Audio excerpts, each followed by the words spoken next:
tonight here at Knoxville. Couldn't have turned out any better. It is beautiful. First time racing for NASCAR here at Knoxville Raceway. Of course, for many years, raced at Iowa Speedway, Newton, Iowa, about 30 miles away. First time for NASCAR at Knoxville. Great to be here with Kevin Swindell and Michael Waltrip, Jamie Howe, Jamie Little downstairs. And the final qualifying race of the night is green. Keep our eye on the 52 of Stuart Friesen starting back on the last row. Well, Hocevar drove it in there hard up top, didn't he? Look at Briscoe making it 3 wide. Not wasting any time. Hocevar got to the front. Briscoe trying to get by Moffitt. Moffitt saying, what just happened? I had control of this race. And could be easing into it. I mean, come on, guys. He just left that door a little open off of 2 for Chase, and Chase took it. Great Enfinger poking his nose in there as well in the 98. Sheldon Creed battling as well. What a great. That's second, third, fourth, and fifth right there. Oh, look at that blanket over him.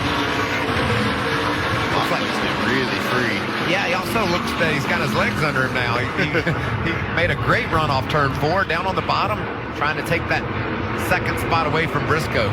Austin Hill up into the mix, side by side now with Sheldon Creed. And there is Stuart Friesen lurking behind that group. Carson Hocevar in the white truck is the leader. Kevin, what do you look like? I'm just keep waiting for that bottom, that right against the berm to really start coming in. What are you looking for? How do you see this track changing throughout the night? So far, I think if you keep those kind of, little bit of ruts, not really ruts, but kind of just divots there that have all that dark dirt in, keep kind of crumples over across any of the slick, it makes it a lot harder for it to ever take any rubber down there. So as long as they can keep that little bit of moisture and kind of keep it dirty, really, I think it'll stick around. But, if they ever get the top too dirty, everybody's going to migrate down there, and that'll kind of lead us towards what we saw at the end of yesterday. Enfinger in the yellow and silver 98, and that's Sheldon Creed, the defending series champion in the 2. Enfinger, of course, if you've been with us throughout the course of the season, he's been splitting his season between the 98 and the 9 truck, and has been doing a great job at it in the 98 this week for ThorSport.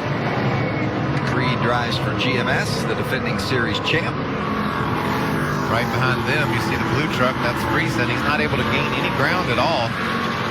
Carson Hocevar holding the lead, and there's Jess Friesen.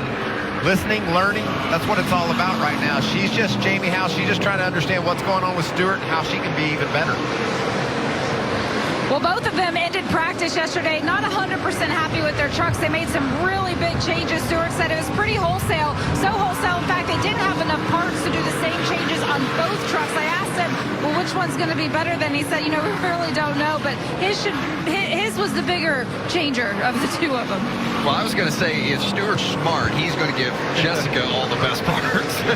Well, right now, it looks like they both have the same parts because they both got the same problems. Not enough speed in those Almar trucks. Yeah, I almost wonder if we're seeing some of these guys who were kind of set up for what we saw at the end with a lot of grip, down on the bottom, and now they're just, it was okay for some of those guys earlier when you had grip in the moisture. Now that the track's slowing down overall, it's just making it tough for these guys who probably had a truck that turned yesterday when it had the grip. I want to tell you, a guy that will find grip on the bottom, whether we're on a 1.5 miles or a short track at Bristol, Austin Hill. He does a great job of getting his truck to hook up around the bottom of the racetrack. He always seems to do better in the long run, too. He can really figure out the grip and where it is on the racetrack, and he's doing that in this heat race. That's Hill in the 16, Moffitt in the 37. Of course, Moffitt, a former series champion when he was driving the 16 truck, we might add. Still seeing time-wise, both lanes are, it almost seems like the bottom's better, but looking at the times, it's about even when guys run top or bottom. 5 laps remaining in this 4th and final qualifying race. There's the total heat points down there in the bottom left of that pylon as they currently stand. And remember, the most heat points accumulated will start from the pole. That's how they're going to set up the 40 truck lineup tonight. I like this formula.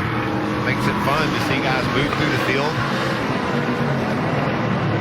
4 laps remaining as Moffitt and Hill continue to battle for third. Kevin, how would you want to set up? We know the truck and the track is going to be changing. The track is going to be changing throughout the course of the night. How do you want your truck set up, knowing the evolvement that it's going to endure?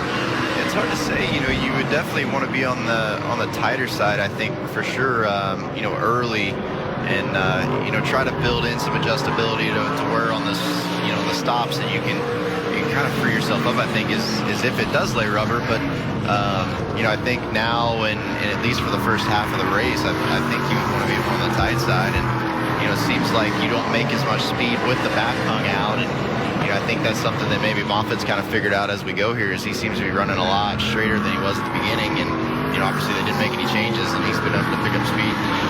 Final lap in this 4th and final qualifying race. Yes, Moffitt has disposed of his battle with Austin Hill and is now on the hunt and tracking down Chase Briscoe in this final lap for second.